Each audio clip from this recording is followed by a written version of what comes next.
This is KUGAN CASSIUS for IFL TV in association with MTK Global. We're at the Boxing Booth Gym here, near Croydon somewhere. Sorry. Delighted to be joined for the first time actually, first time I'm interviewing Mr. Aaron Chalmers. How are you, sir? Yes, I'm very well, thanks. How's things?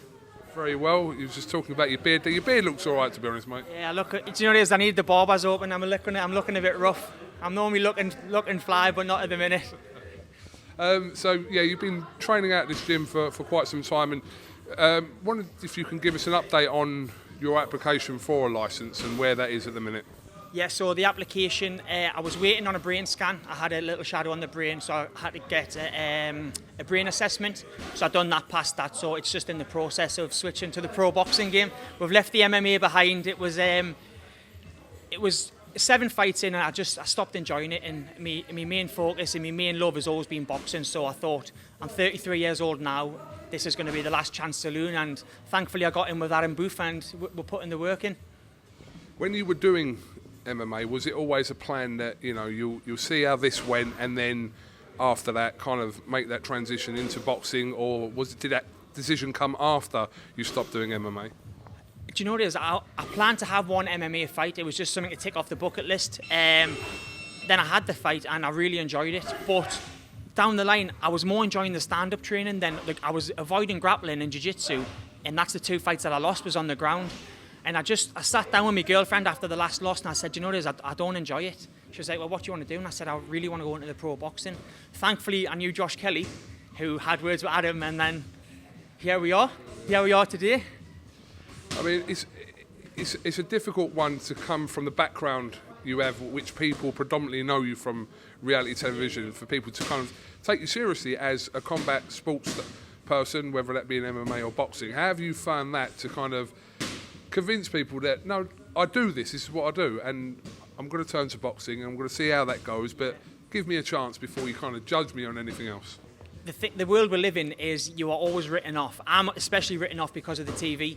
And people think that, people like boxers think, he's taking someone else's spot, but I'm doing everything what other pro boxers are doing. I'm just in the gym and I'm training and I'm hoping to get a fight.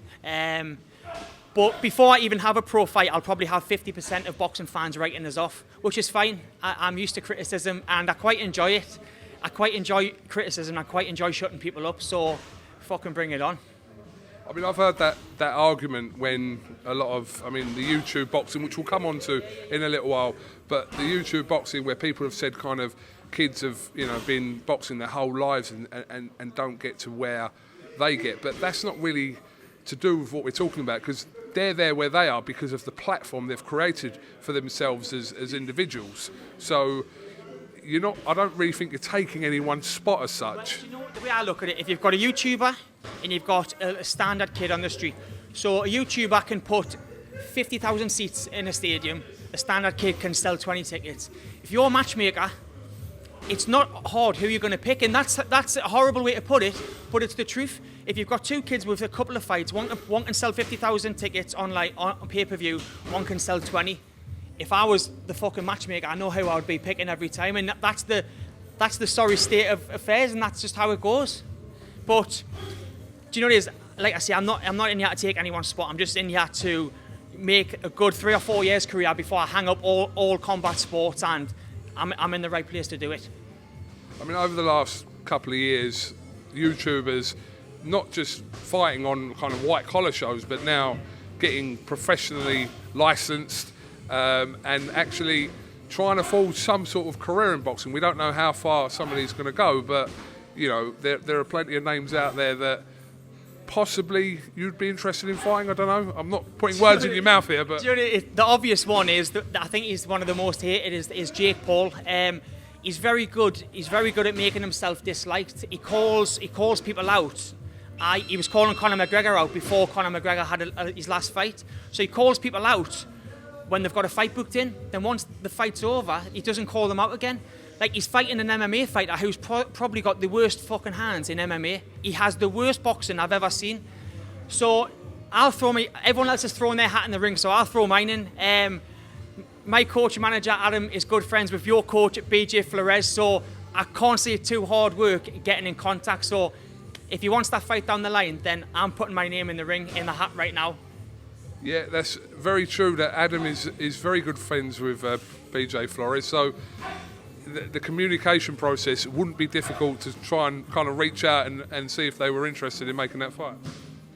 Well, yeah, Adam's just said, he said I'm good friends with him, so I can't see it being too much hard work. And I think Jake's had 3 pro fights, I've had 7 pro MMA fights, so we've both competed at a high level, in big arenas. So yeah, let him get through Ben Askren if he gets through him. If he doesn't get through him, he wants to hang the gloves up, because when I say this, Askren has got 0 hands. But it'll be interesting to see. I hope he does get through it, and then we can plan that for down the line.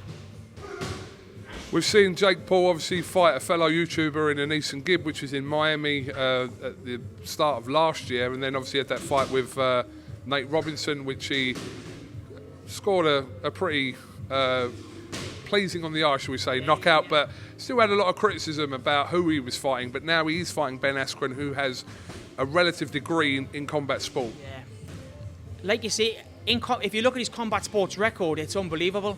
But he's an out-and-out wrestler. I don't think I've ever seen him throw a combination in MMA when I've watched him fight, but it's quite a good scalp to take when you look at the combat record. So, yeah, I mean, good luck to him, good luck to Jake. I hope he does come through it, because it's a fight that I would definitely be looking at down the line. And the thing is, from what I've seen of Jake, he does put the work in. He's with a good coach. Adam was saying he's with a very good coach, so I can't imagine him being half-arsed in his training. So I'm at a good gym, he's at a good gym. He's got a following so far, so let's make it work. Why not? We saw him and Tommy Fury having a few words recently as well. Yeah. I seen Tommy. Tommy was giving it to him. It was going a bit back and forth. Tommy's the same. Tommy went on reality TV. He's pretty similar to myself. And after every fight, he seems to get a lot of criticism. But he hasn't had. I think he's had 8 amateurs. 8 amateurs, and he's about five in his pro game. So I think no matter who he fights, because of him being on TV, he's going to get criticism. So you just have to take the rough with the smooth. As long as he's fighting, as long as he's making money, and as long as he's winning, then that's all that really matters, I suppose. If you fought Jake Paul, you believe you can knock Jake Paul out? Of course. I mean, I've knocked people's spark out cold in MMA, so I can't see it being any different in boxing. Maybe take a little bit more time, but I would definitely, if I caught him, he would fucking know about it. All right, well, let's see where this goes. Like I said, there's at the minute a long list of people kind of putting themselves towards him, including like professional boxers. A lot of them are they're probably more aggravated with Jake Paul. I interviewed Jake Paul only a couple of weeks ago, and I said, was it your intention to kind of aggravate the whole of the boxing world? And he said it wasn't. It was just, he's just doing what he's doing, and yeah. But then he was calling McGregor out, saying about his missus. If I've got a missus with, I'm having my second child to her, and I think there's a line you don't cross. Say whatever you want about the person, but when you start bringing families and wives and girlfriends into it, it's a bit too far. So I can imagine why a lot of people want to give him a smack in the mouth. All right, Aaron. Well, listen, I appreciate your time. Like I said, we'll see where this goes, if it goes anywhere. I'll buy you a drink. I'll buy you a drink. But yeah, good luck with obtaining your licence, and we look forward to kind of the start of your boxing career when it does start. Thank you very much, mate. Take care.